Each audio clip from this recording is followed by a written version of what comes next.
What do you think the potential is for any human being to live the life they want? What would you say? Okay, two people said unlimited, everybody else is quiet. How many would agree it's really unlimited? Potential at least. If you do, give me a yes. Yeah. So if our potential is unlimited, the question is, do most people's results in life reflect their true potential? Would you say yes or no? No. Absolutely not. Why not? You tell me. Well, a lot of people say because they don't take action. I kind of led you with this, right? Yes. But you could be a salesman and you can knock on 100 doors and say, you don't want to buy anything from me, would you? You may not say that verbally, but your fear, your emotion could do that. Somebody's going to buy from you out of pity. So a lot of action's helpful, but if you're not certain it's going to work, you won't execute. That's when people say, I tried that. And whenever you say I've tried that, I know they didn't do the right thing. So I created this graphic, and you might want to jot it down, those of you at home or yourself, these 4 words: potential, action, results, and then belief or certainty. And here's how they work in a circle. Our potential's amazing, but if you don't believe something's gonna work, if you've tried to lose weight before and you tried a diet, it didn't work out well, you don't feel certain anymore, and you're also fearful of failing.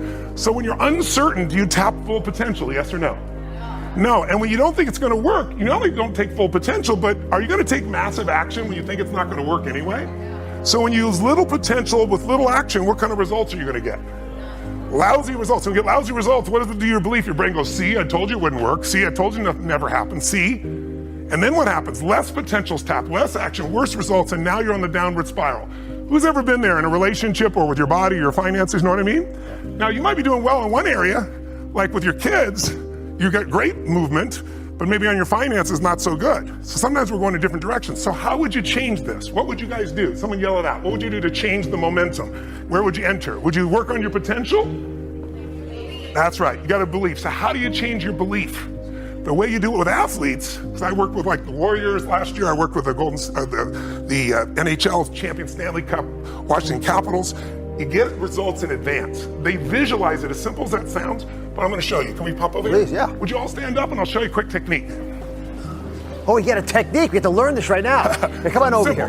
here. Over here. Yeah. Put your feet together straight ahead, and then bring your right index forward straight in front of you.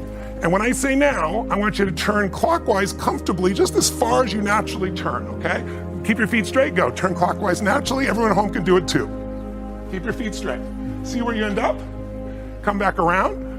Take your finger out of your neighbor's ear. Okay, now close your eyes. It's so simple.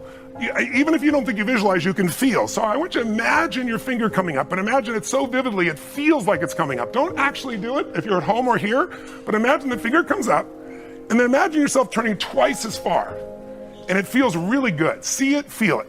Open your eyes. Now, bring your finger straight, and now turn as far as you can comfortably and see where you go this time. Oh my goodness. Oh my goodness. Okay. So here's my question.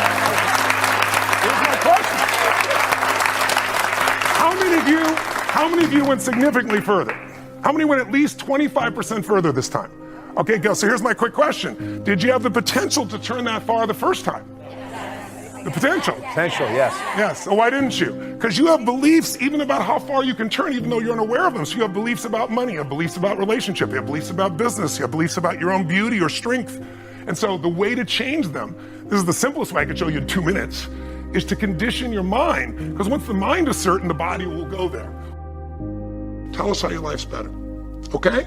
I don't know how long the session was. Again, there's no script here, baby. I just want to work with you heart to heart to say one thing. If you want to break through, you have to make new decisions. New choices create a new life.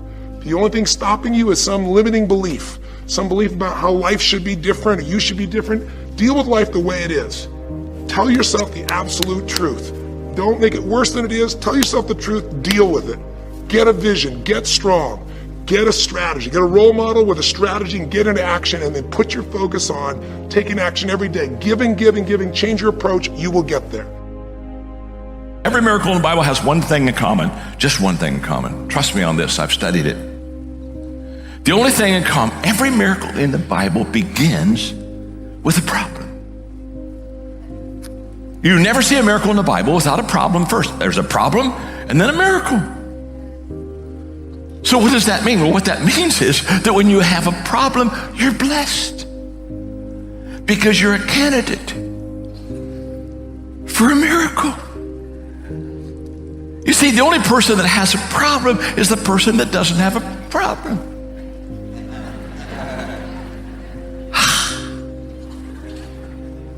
You see, if you have a little problem, you're a candidate for a little miracle. If you got a big problem, you're a candidate for a big miracle. I mean, choose the problem and choose the miracle. But if you have no problem, you're not a candidate for a miracle. I feel badly for you. What sales really is the transfer of emotion. That's what's happening when you sell. You're transferring emotion. And the primary emotion that you're transferring is the emotion of certainty. In other words, watch this. You as a salesman, when you enter the encounter, you have to be absolutely certain that your product is the best, makes sense, it's gonna give them the best benefits out there, the best value proposition and so forth, and you are in this state of absolute certainty. So imagine now, we have a continuum of certainty, a line of certainty. So we have this line of certainty, and on one side of the equation we have what's called a 1, and the other side we have a 10. So a 10 represents a state of absolute certainty, meaning your product is the best thing since sliced bread. It's gonna give them exactly what they want benefit-wise. It's the best deal for the money. It's gonna make them feel the whole thing, right? It is just absolutely awesome. That's a 10 on the certainty scale. It is great, the best thing since sliced bread. And on the other end of the spectrum, you have what's called a 1, right? Which is, it's the worst piece of shit in the world, right? It's crap, right? Your product is terrible, it's not gonna work, okay? The benefits don't match up what they need, it's overpriced. I don't even wanna be near this piece of crap because I'll just feel stupid even buying it or even thinking about buying it. That's a 1, right?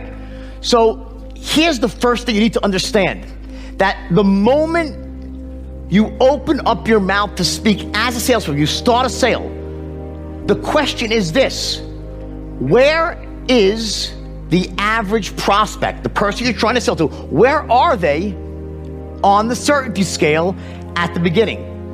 Anyone know? Where are they? Who the f knows? You must be in this state of absolute certainty, because what's happening is this: what you're doing when you're selling is everything that you say, everything that you do, every tonality you use, every gesture you make, every document you hand them, every phrase that comes out of your mouth are all designed to do one simple thing: to essentially raise the prospect's level of certainty to as close to his 10 as possible. That's what you're doing.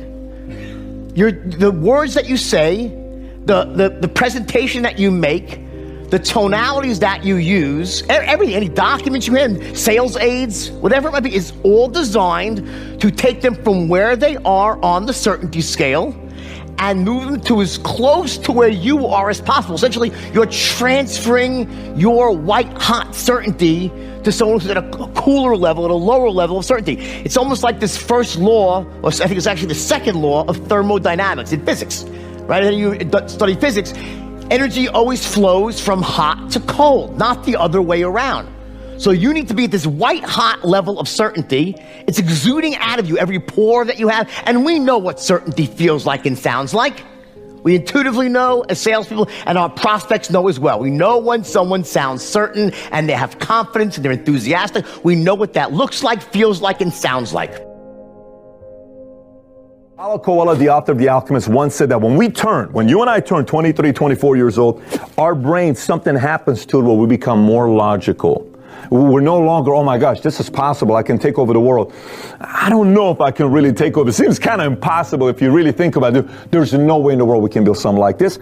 So we go into this whole different state of thinking, right? The possibility thinking is not out there. Let me explain to you a little bit more about this. Go back 2011. I'm in my room, in my office in Woodland Hills, right by Warner Center Marriott. I have made a friend. I had known him for 4 or 5 years. We've done business together. Very smart guy. Loved him. Loved his wife. Good-looking family. Went to Wharton Business School. Sharp as hell. Brilliant guy. He comes to me after meeting at Cheesecake Factory because he says, I'd like to invest. I want you to be the CEO. I want to be your COO president. We go build this company together. I said, great, let's meet. So we finally meet in the office. It's 12:30. We're about to finalize the information to go into contract. And the number we agreed at this time, there's nothing taking place good at this time with the company. We're trying to build it. It's a lot of work, but we've been around for a year and a half. There's some track record. So we come out with this number around $500,000 for 10% of the company. You know what he ends up telling me that night? Here's what he says. He says, you know what, Patrick? I said, what's that?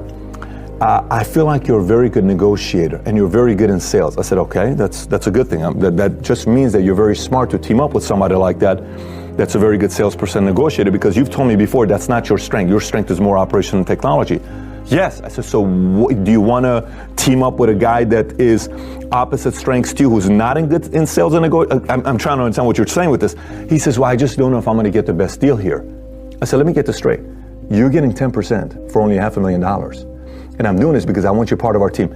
I just think you're selling me. There's some stuff I don't know about. I said, okay, no problem. We went our separate ways. Do you realize if he would have come with that investment, his investment's going to be somewhere between $15 to $20 million today, and he would have excelled. What happened? Wharton Business School, way too logical.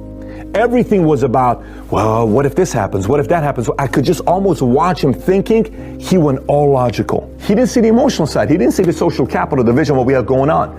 And he was afraid because he second-guessed himself. So you know what it's like? Let me explain a little bit deeper for you here so it makes sense to you. When you're 16, you're a girl, you're in high school, 10th grade, 11th grade, someone flirts with you, it's cute, you like it, like, oh my gosh, I think he likes me. It's nice, you share it with your friends. When you're 45, you're single, maybe divorced, and you meet another man, he's divorced, and you meet him somewhere, he comes and talks to you. The approach sometimes is different. You know what happens? Here's what happens. Wait a minute, I know what you're trying to do. You're flirting with me, right? Yes. I know what you want. You only care about one thing. You're just trying to get in my pants. I'm sorry, what do you mean? All you want from me is one thing. All men, all they want is one thing. Skeptic, logical. When you're skeptic, logical, the guy says, eventually I'm hoping I get into your pants, because that's what people, if I like you, like me, we should probably go in the bedroom and have some fun together, right? No? You're not? Yes. What's wrong if I'm flirting with you? I'm trying to woo you and chase you. Sometimes your dreams are flirting with you, but you're not letting your dreams flirt, because all you're doing is saying, I know what you're trying to do with me. You're just trying to get into my pants. Of course your dreams are trying to get into your pants. Your dreams is here. They want to get into here. You're not letting them, you're guarding them, so you don't let anybody in. You know what happens when you do that? You live a life with no dreams becoming a reality. Do you really want that life? If you don't want that life, you have to open this up a little bit.